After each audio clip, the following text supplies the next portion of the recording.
dami po nila. 200 po yan sila. Korea po yan, mga Korea. Yung mga naka-blue. Biyahing Korea po yan.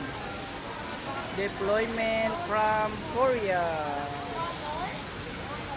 Wow, ang dami nila. Grabe. 200. Lahat po ng naka-blue ng jacket, deployment po yan from Korea. Ayan sila. Ang dami nila. Ay, sorry. Ayan. Andun po yung bus nila nasa labas. Ang bus na nagsusundo sa kanila. Okay.